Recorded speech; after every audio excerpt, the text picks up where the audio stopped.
ये कहानी है गौतम बुद्ध और एक दुखी भिखारी की, जिससे जीवन में बहुत कुछ सीखने को मिलता है। एक बार महात्मा बुद्ध एक गांव में अपने शिष्यों सहित घने पेड़ की छांव के नीचे बैठे थे।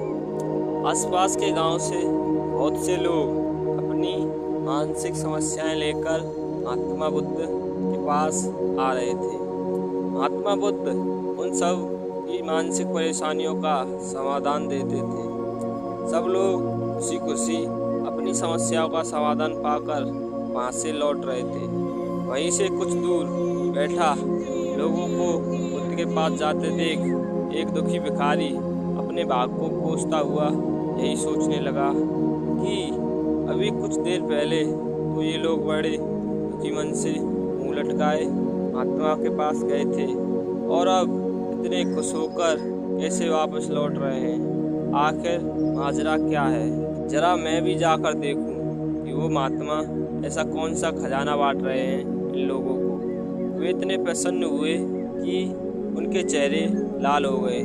जब वो दुखी भिखारी कुछ नज़दीक गया तो उसने देखा कि ये महात्मा तो लोगों को प्रवचन देकर लोगों के दुख का निवारण कर रहे हैं। यह देखकर भिखारी के मन में भी तीव्र इच्छा हुई कि क्यों ना मैं भी इन महात्मा को अपना दुख बताऊं।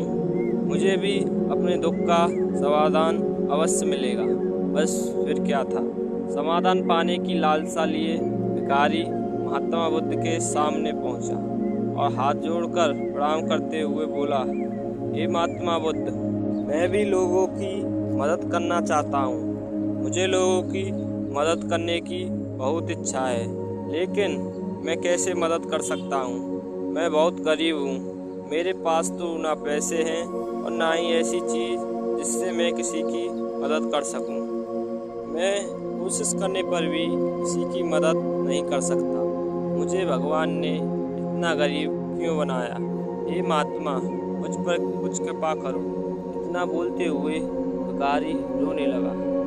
महात्मा बुद्ध बोले, आप बहुत अज्ञानी हैं, क्योंकि आप अभी तक इस भ्रम में जी रहे हो कि तुम्हारे पास कुछ नहीं है, जबकि दूसरों को कुछ देने के लिए तुम्हारे पास बहुत कुछ है।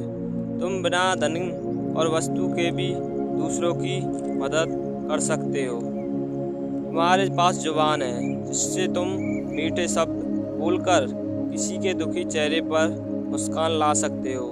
इन्हीं नन्हे शब्दों की ताकत से तुम किसी के भी टूटते हौसलों को फिर से मजबूत कर सकते हो। इन शब्दों की शक्ति से आप किसी के भी मन में सकारात्मक विचारधारा के बीज बो सकते हो और उसे गलत रास्ते पर जाने से रोक सकते हो। तुम्हारे दो हाथों से किसी भी कमजोर या लाचार व्यक्ति की सहायता कर सकते हो। आपकी दो आंखें किसी अंधे को रास्ता दिखा सकती हैं। तुम किसी के लिए दुआ कर सकते हो। यह हो सकता है कि उनके बुरे काम फिर से हो जाएं। आप किसी के अच्छे स्वास्थ्य की कामना कर सकते हो, लेकिन अज्ञानतावश तुम अब तक इस बात को नहीं समझ पाए और इस भ्रम में अब तक जीते रहे कि तुम्हारे पास मदद करने के लिए कुछ नहीं है। किसी की मदद करने के लिए धन और वस्तु का होना अनिवार्य नहीं है। बिना धन और वस्तु के भी हम कई प्रकार से लोगों की मदद कर सकते हैं। महात्मा बुद्ध के ज्ञान से भरे ये सुंदर शब्द सुनकर भिखारी के चेहरे पर मुस्कान आ गई और वह खुशी से झूमता हुआ वहाँ से चला गया। इस कहानी से हमें यह शिक्षा मिलती है कि आजकल बहुत से लोग यह सोचकर दुखी होते हैं कि मेरे पास कुछ नहीं है, बल्कि जो आपके पास है उसी में